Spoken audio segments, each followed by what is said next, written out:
Bangsa yang belum selesai dengan ideologinya, itu berarti bangsa yang belum siap membangun dirinya sendiri. Di situ saya merasa pentingnya Pancasila. Pancasila itu harus didekati juga dengan implementasi yang konkret, melihat permasalahan di sekitar kita, mengatasi itu semua berdasarkan nilai-nilai Pancasila yang kita anut. Apakah di kehidupan Bapak sudah mengimplementasikan sila kelima, keadilan sosial itu, Pak? Saya berusaha untuk adil, tapi kan orang yang harus menilai itu. Betul. Terima kasih kepada Pak Ketua Umum PGI, Pak Pendeta Gomar Gultom yang udah hadir di Suara PGI hari ini, Pak. Karena hari ini tema kita ngomongin Pancasila, saya mau nanya dulu nih, mau ngetes. Bapak hafal nggak Pancasila nih? Ayo, Pak. Aduh, ini belum sudah ini. Hafal nggak nih, Pak, Pancasila? Pasti dong hafal, apalagi di hari Pancasila 1 Juni sekarang ini, hari lahirnya Pancasila. Betul. Kita mesti menghafal dan menjiwai, terutama mengimplementasikan nilai-nilai Pancasila. Boleh disebutkan kalau Bapak hafal? Serius nih? Serius, Pak. Ayo, Pak. Ketuhanan yang Maha Esa, kemanusiaan yang adil dan beradab, persatuan Indonesia, kerakyatan yang dipimpin oleh hikmat kebijaksanaan dalam permusyawaratan, perwakilan, yang kelima, keadilan sosial bagi seluruh rakyat Indonesia. Nah, terus saya mau tanya nih, kalau untuk Bapak pribadi, Pancasila itu penting nggak sih, Pak? Ya harus ya, negara itu mesti kuat ideologinya, dan seluruh bangsa harus, dan itu penting sekali. Salah satu kekuatan yang mempersatukan Indonesia dari berbagai rongrongan. Kita tahu sejarah Indonesia banyak sekali rongrongan pemberontakan, ingin merdeka di bagian tertentu dari Indonesia, tapi tetap bertahan. Bandingkan dengan Uni Soviet yang begitu kuat, pecah jadi 15 negara. Yugoslavia yang begitu besar dan kuat, pecah menjadi 7 negara. Indonesia tetap bertahan. Kenapa? Karena ideologinya kuat. Oke. Max Land, seorang Indonesianis dari Universitas Monash di Australia, dia berkata, bangsa yang belum selesai dengan ideologinya, itu berarti bangsa yang belum siap membangun dirinya sendiri. Di situ saya merasa pentingnya Pancasila ini sebagai ideologi bagi bangsa kita. Dan gunanya adalah untuk mempersatukan Indonesia ini ya, Pak, yang terbagi dari banyak pulau dan suku bangsa segala macam ya, Pak. Berarti ya, kita terdiri dari ragam bahasa, ragam etnik di berbagai pulau-pulau yang satu sama lain jauh dan dekat, tetap bisa bertahan. Lagi-lagi karena Pancasila. Pancasila. Nah, tadi kan Bapak sebutkan Pancasila adalah ideologi negara nih, Pak. Nah, gimana di gereja melihat Pancasila sebagai ideologi negara, Pak? Ya, gereja-gereja di Indonesia mengimani bahwa Pancasila sebagai ideologi negara adalah anugerah Tuhan bagi bangsa Indonesia. Sidang Raya PGI yang baru berlangsung November 2019 di Waingapu juga mencatat ini. Gereja-gereja dalam rumusan DKG-nya di bagian awal mengatakan adanya bangsa dan negara Indonesia yang diproklamirkan pada 17 Agustus 1945 adalah karya penciptaan Allah sebagai bagian dari pemeliharaan Allah bagi bangsa Indonesia untuk membentuk satu negara NKRI untuk melindungi segenap tumpah darah, mencerdaskan dan mensejahterakan masyarakat, dan untuk ikut dalam perdamaian dunia. Itu dipahami oleh gereja-gereja Indonesia sebagai anugerah Tuhan bagi bangsa dan negara Indonesia. Oke, berarti harus diimplementasikan di setiap gereja ya, Pak? Ya, itu yang saya katakan tadi, harus diimplementasikan. Oke, Pak Gomar, sebagai penerima ikon prestasi Pancasila dalam kategori tokoh dan penggerak lintas iman, bagaimana nih menurut Pak Gomar gereja memposisikan diri dalam bingkai NKRI? Ya, kembali sebagai pengakuan bahwa Pancasila adalah anugerah Tuhan, maka saya mengajak gereja-gereja di Indonesia juga untuk mensyukuri, mensyukuri rahmat Tuhan. Bersyukur dan berterima kasih atas rahmat Tuhan yang memberikan Pancasila buat negara ini. Bahkan para perumus Pancasila dan terutama para bapak pendiri bangsa kita ini dalam proklamasi kemerdekaan mengatakan atas rahmat Tuhan. Jadi adanya niat luhur untuk memproklamirkan kemerdekaan itu disebutkan dalam pembukaan Undang-Undang Dasar 45 adalah atas rahmat Tuhan. Nah, kalau kita mengatakan ini anugerah Tuhan, maka sebagai gereja kita harus ungkapkan rasa syukur. Bagaimana kita bersyukur kepada Tuhan? Bersyukur dengan mengasihi bangsa ini, dengan mencintai bangsa ini, dengan berbuat yang terbaik bagi bangsa ini. Jadi misalnya, bagaimana kita menerapkan nilai-nilai Pancasila itu bagi bangsa ini? ya kita menghargai sesama manusia, tentu bersyukur kepada Tuhan, anugerah Tuhan, ketuhanan yang Maha Esa, kita bersyukur. Betul. Dan mengasihi sesama manusia, diberi kemanusiaan. Lalu mengikat kesatuan bersama, tidak pilih-pilih bulu, tidak mengkotak-kotakkan manusia, karena kita bersatu sebagai persatuan. Lalu bersedia dipimpin oleh negara kita, bersedia dipimpin oleh pemerintah kita sebagai bagian dari perwakilan kita, bangsa kita, bahwa otoritas kita serahkan untuk diatur oleh negara. Gitu. Lalu keadilan, berlaku adil, sejak dari pikiran. Jadi harus adil, bahkan sejak dari pikiran.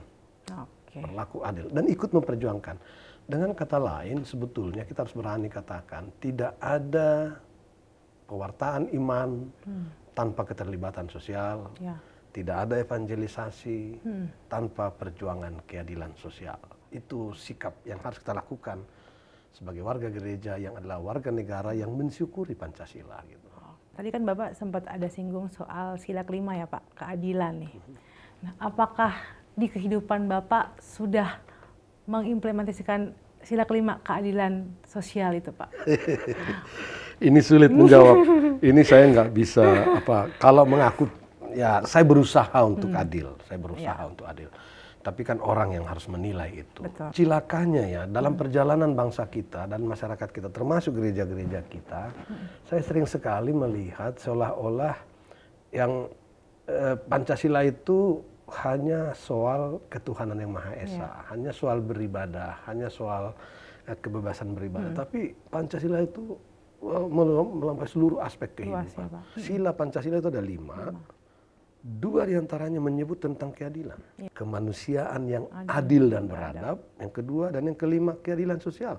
Jadi saya sangat senang dengan pertanyaan ini tadi karena menukik keadilan sosial, sesuatu yang sangat mendapat perhatian dari Pancasila sampai 2 kali, 2 sila dia menyebut keadilan ini. Dan sumber berbagai persoalan di tengah masyarakat kita sesungguhnya lebih banyak adalah keadilan yang belum tergapai. Bagaimana kita memperlakukan istri dan suami misalnya, atau istri atau suami atau anak-anak, mulai dari yang paling kecil di rumah. Bagaimana kita berbagi peran di rumah secara adil antara suami dan istri, antara orang tua dan anak. Bagaimana mengatur peran-peran. Di rumah itu kan bermain peran kita. Lalu bagaimana di ruang kerja kita. Lebih luas lagi, bagaimana kita ikut berjuang buat keadilan bagi orang-orang yang diperlakukan tidak adil. Jadi kita tidak bisa hanya menggapai keadilan bagi diri kita sendiri, tetapi juga harus memperjuangkan keadilan bagi orang-orang yang belum memperoleh keadilan. Misalnya saja, masih banyak di negeri kita ini, terutama penganut agama atau kepercayaan lokal. Masih banyak di antara mereka yang tidak dipenuhi hak-haknya oleh negara, semisal pengakuan atas perkawinan mereka, pencatatan sipil atas hak akte lahir, akte kawin, hak waris dan segala macamnya itu. Ini mereka belum memperoleh keadilan. Di mana kita sebagai gereja berjuang untuk itu. Jadi jangan hanya untuk berjuang untuk keadilan bagi diri kita, tapi juga bagaimana kita berjuang bagi orang-orang yang diperlakukan tidak adil di negeri ini. Kalau yang saya lihat pada saat ini mungkin keadilan belum merata tuh ya Pak. Itu dia, kita masih berjuang ke arah itu, dan itulah peran kita sebagai gereja yang adalah terang untuk menerangi, untuk memberi harapan bagi mereka-mereka yang kurang diperlakukan secara adil. Karena masih bahas keadilan nih Pak, kan belakangan ini kita sering diusik nih Pak oleh perampasan ruang publik untuk kepentingan kelompok dan sesaat gitu Pak. Gimana sih tanggapan Bapak? Ini memang persoalan yang sedang kita hadapi sekarang ketika ruang publik itu sangat riuh dengan rebutan-rebutan. Jadi ruang publik kita ini kan mestinya adalah ruang berbagi. Kita berbagi diri, kita berbagi berkat yang kita terima dari Tuhan, kita berbagi atas rahmat Tuhan yang kita peroleh dengan Pancasila ini. Tapi kenyataan yang sering terjadi, fenomena yang terjadi belakangan ini, kita merampas begitu banyak dari ruang publik. Misalnya saja mengambil yang bukan haknya, korupsi itu kan mengambil yang bukan haknya, bahkan membunuh, itu juga merebut nyawa orang. Nah ini akibat dari kerakusan yang telah menggurita dalam kehidupan umat manusia sekarang ini. Semua ingin mengaraup untuk dirinya gitu. Nah, celakanya kerakusan ini tidak hanya di bidang ekonomi, sosial, dan politik, dia juga merangsek ke bidang agama. Gitu. Ya. Jadi agama-agama juga hadir di ruang publik bukannya membawa berkat, hadir di ruang publik bukannya menjadi rahmat, tapi merebut ruang publik ini. Bahkan sampai juga apa yang dikecam bahkan oleh Bapak Presiden Jokowi, politik identitas atau agama dipolitisasi sedemikian rupa dalam rangka merebut ruang publik ini, agama pun dipergunakan. Jadi kerakusan ini juga merangsek sampai ke bidang agama, dan kita agama-agama ini juga begitu, berebut umat begitu. Saya nggak tahu ya sejak kapan agama-agama ini hadir di ruang publik dengan mengutamakan peradaban jumlah gitu, mengutamakan jumlah sebagai bagian dari peradaban, sehingga akhirnya berusaha meraup sebanyak mungkin umat itu. Saya kira ini peradaban yang tidak membuahkan damai. Nah Pak, sila pertama ini kan ketuhanan yang Maha Esa nih Pak, sering dikaitkan dengan agama tertentu. Nah menurut Bapak gimana nih Pak? Sila pertama ini dirumuskan sangat baik ya, ketuhanan. Ketuhanan kan sifat, jadi bukan Tuhan yang Maha Esa, tapi ketuhanan. Dan Soekarno sendiri mengatakan Pancasila itu bukan ciptaan saya. Dia bilang Pancasila itu saya gali dari tradisi-tradisi yang ada di Indonesia, bahkan dari nilai-nilai agama yang ada di Indonesia. Jadi ketuhanan yang Maha Esa itu adalah sebuah galian dari berbagai suku-suku bangsa di Indonesia yang juga mengakui adanya Tuhan yang Maha Esa. Jadi juga agama-agama lokal. Termasuk juga agama-agama seperti Kristen, Islam, Hindu, Buddha. Jadi ketuhanan yang Maha Esa. Oleh karena itu, sila pertama ini harus dipahami oleh masing-masing agama seturut dengan agamanya masing-masing. Jadi tidak bisa ketuhanan yang Maha Esa itu diklaim hanya berdasarkan agama A atau agama B atau agama C. Tidak bisa. Ketuhanan yang Maha Esa itu merangkumi seluruh nilai-nilai ketuhanan, bahwa kita sebagai bangsa mengakui ada yang transenden, yang lebih mulia, yang lebih agung dari kita, yaitu Tuhan yang Maha Esa. Memahami Pancasila dalam konteks dengan agama-agama kita, ada pengakuan itu. Oleh karena itu dalam berbangsa dan bernegara, kita harus tempatkan seluruh aspek kehidupan kita dalam terang pengakuan kepada kekuasaan yang lebih mulia, yang lebih tinggi dari kita semua, yakni Tuhan yang Maha Esa. Nah, sering orang akhirnya bertanya kan, kalau gitu mana yang harus lebih kita patuhi? Iya, betul. Pesan teks kitab suci atau amanat konstitusi sebagai turunan ideologi negara? Nah, itu kalau menurut Bapak gimana tuh Pak? Nah, ini tidak harus dipertentangkan, walau tidak mudah untuk menjawab ini. Dalam kehidupan kita beriman, tentu saja pesan teks kitab suci akan lebih kita dengarkan, lebih utama. Tetapi dalam kehidupan kita berbangsa, bermasyarakat, dan bernegara, amanat Pancasila itu, amanat konstitusi sebagai turunan dari Pancasila, amanat regulasi sebagai turunan dari konstitusi, itu harus menjadi acuan dalam kehidupan kita berbangsa dan bernegara. Tidak dipertentangkan karena seluruh konstitusi kita, perundang-undangan juga disusun atas ketaatan kepada Tuhan kan. Atas ketaatan kepada pesan-pesan teks kitab suci gitu. Hanya saja pesan-pesan teks kitab suci itu telah terobjektifikasi.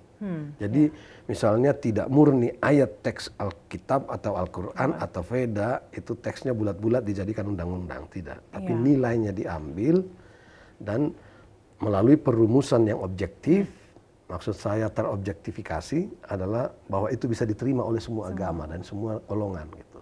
Jadilah dia amanat konstitusi gitu.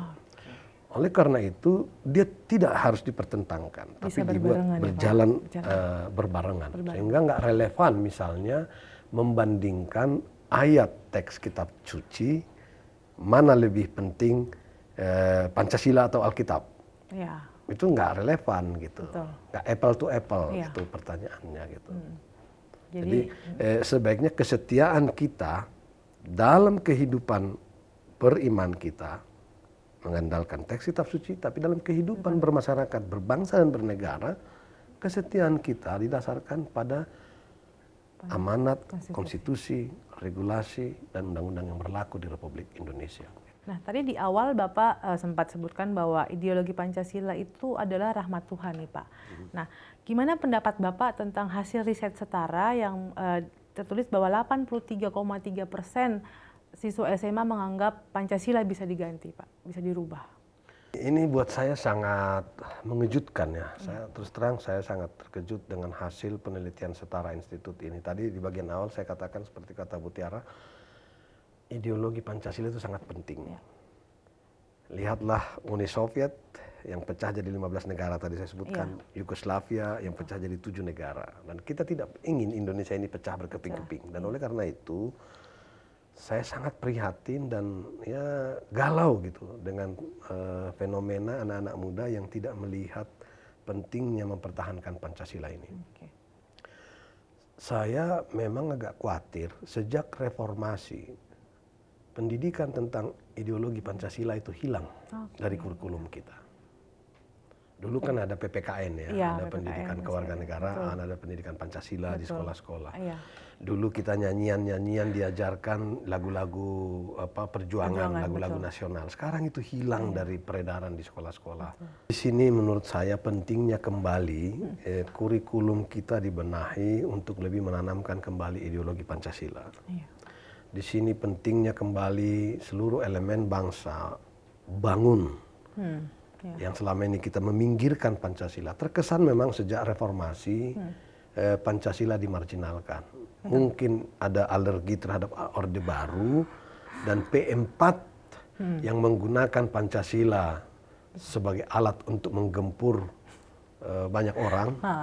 Itu kesalahan kita di masa lalu. Jadi orang antipati terhadap Pancasila. Padahal bukan Pancasilanya yang salah, bukan P4-nya yang salah, tetapi rejim yang menggunakan itu yang salah. Dan oleh karena itu tidak bisa kita meminggirkan, memarginalkan ideologi Pancasila ini. Dia harus menjadi dasar kita dalam membangun kehidupan bersama sebagai bangsa.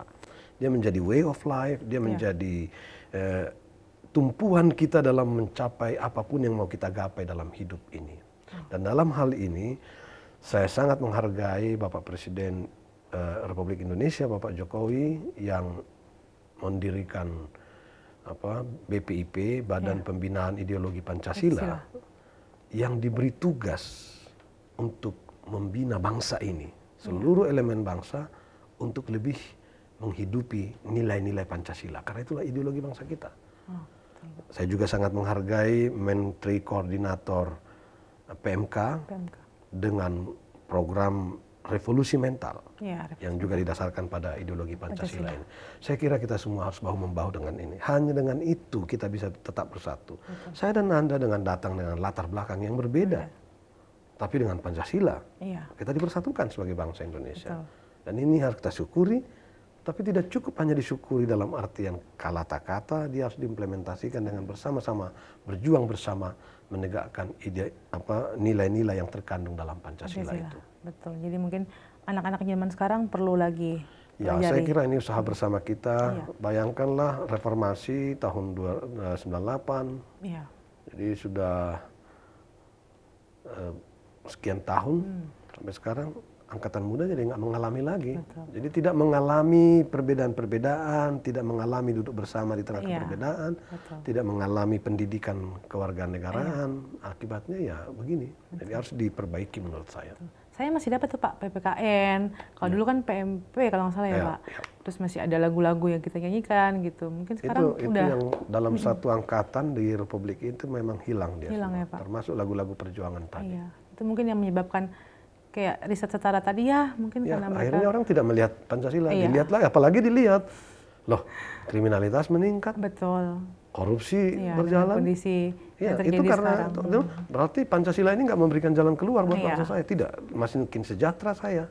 Betul. Oleh karena itu, para penyelenggara negara harus strict, hentikan segala korupsi, berlaku adil, berlaku jujur, supaya semua melihat, oh ini Pancasila memang Betul. memberi kehidupan buat kita, memberi harapan buat kita. Betul. Gitu. Oke Pak, terakhir nih Pak, sebagai penutup, saya mau minta pesan Bapak di Hari Pancasila ini, mungkin untuk lingkup gereja dan mungkin terutama untuk anak-anak muda ini Pak. Ya, saya mengajak seluruh elemen bangsa untuk menghidupi Pancasila tidak hanya dalam pendekatan teoritis. Ya.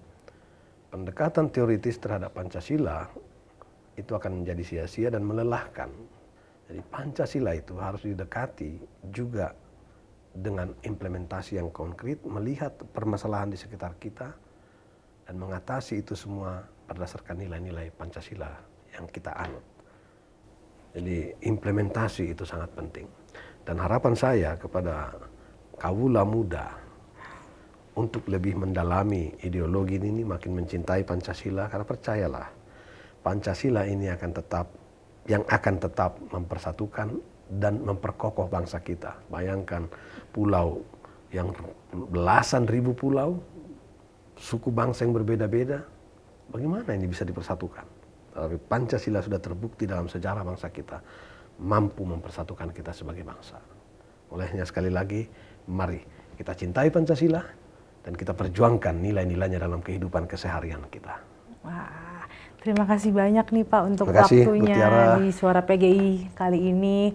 Nah, mungkin nanti kita akan ketemu Pak Gomar lagi di episode berikutnya dengan bahas yang lain-lain nih Pak. Siap, Terima kasih. siap.